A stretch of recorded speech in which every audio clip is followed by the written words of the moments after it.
ಟೇಸ್ಟಿಯಾಗಿರುವಂಥ ಹಸಿ ತೊಗರಿಕಾಳು ಸಾರು ಮಾಡಲಿಕ್ಕೆ ನಾನಿಲ್ಲಿ ಒಂದು ಕುಕ್ಕರ್ಗೆ 1 ಕಪ್ ಆಗೋಷ್ಟು ಹಸಿ ತೊಗರಿಕಾಳನ್ನು ಹಾಕ್ಕೊಳ್ತಾ ಇದ್ದೀನಿ. ಮುಳುಗುವಷ್ಟು ನೀರು ಹಾಕ್ಕೊಂಡು ಒಂದು ಆಲೂಗಡ್ಡೆನ ಕಟ್ ಮಾಡ್ಕೊಂಡು ಹಾಕ್ಕೊಳ್ತಾ ಇದ್ದೀನಿ. ಹಾಗೆಯೇ ಒಂದು ಬದನೆಕಾಯಿ ಕೂಡ ಕಟ್ ಮಾಡಿಕೊಂಡು ಹಾಕ್ಕೊಳ್ತಾ ಇದ್ದೀನಿ. ಜೊತೆಗೆ ಸ್ವಲ್ಪ ಬೀನ್ಸ್ ಕೂಡ ಹಾಕ್ಕೊಂಡು ಸ್ವಲ್ಪ ಉಪ್ಪು ಹಾಕ್ಕೊಂಡು ಮುಚ್ಚಳ ಮುಚ್ಚಿ 1-2 ವಿಜಿಲ್ ಕೂಗಿಸಿದ್ರೆ ಸಾಕು. ಇವಾಗ ಒಂದು ಪಾತ್ರೆ ಬಿಸಿ ಇಟ್ಕೊಂಡಿದ್ದು ಇದಕ್ಕೆ ಒಂದು ಅರ್ಧದಷ್ಟು ಈರುಳ್ಳಿ ಹಾಕ್ಕೊಂಡು ಚೆನ್ನಾಗಿ ಫ್ರೈ ಮಾಡ್ಕೊಳ್ತಿದ್ದೀನಿ. ಜೊತೆಗೆ ಒಂದು ಟೊಮೆಟೊ ಹಾಗೆ 1-2 ಸ್ಪೂನ್ ಆಗೋಷ್ಟು ತೆಂಗಿನಕಾಯಿನ ಕೂಡ ಹಾಕ್ಕೊಂಡು ಇದೆಲ್ಲ ಫ್ರೈ ಆದಮೇಲೆ ಮಿಕ್ಸರ್ ಜಾರ್ ಹಾಕ್ಕೊಂಡು ಸ್ವಲ್ಪ ಹುಣಸೆಹಣ್ಣು, ಬೆಳ್ಳುಳ್ಳಿ, ಜೀರಿಗೆ ಎಲ್ಲ ಹಾಕ್ಕೊಂಡು ಸ್ವಲ್ಪ ಸಾಂಬಾರು ಪುಡಿ ಹಾಕ್ಕೊಂಡು ನುಣ್ಣಗೆ ರುಬ್ಕೋಬೇಕು.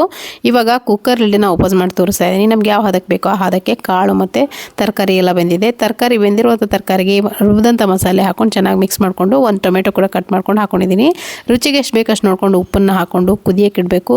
ಸ್ವಲ್ಪ ಕೊತ್ತಂಬರಿ ಸೊಪ್ಪನ್ನು ಹಾಕ್ಕೊಂಡು ಚೆನ್ನಾಗಿ ಕುದಿಸಿ ಈ ಕುದೀತಿರುವಾಗ ಒಂದು ಒಗ್ಗರಣೆ ಪಾತ್ರೆ ಬಿಸಿ ಇಟ್ಕೊಂಡು 1 ಸ್ಪೂನ್ ಆಗೋಷ್ಟು ಎಣ್ಣೆ, ಸಾಸಿವೆ, ಜೀರಿಗೆ ಹಾಗೆ ಬೆಳ್ಳುಳ್ಳಿ ಹಾಕ್ಕೊಂಡು ಈ ಒಗ್ಗರಣೆನ ಹಾಕ್ಕೊಳ್ಳಿ. ಟೇಸ್ಟಿಯಾಗಿರುವಂಥ ಕಾಳು ಸಾರು ರೆಡಿ ಆಗುತ್ತೆ. ಮುದ್ದೆ ಜೊತೆಗೆ ಸೂಪರ್.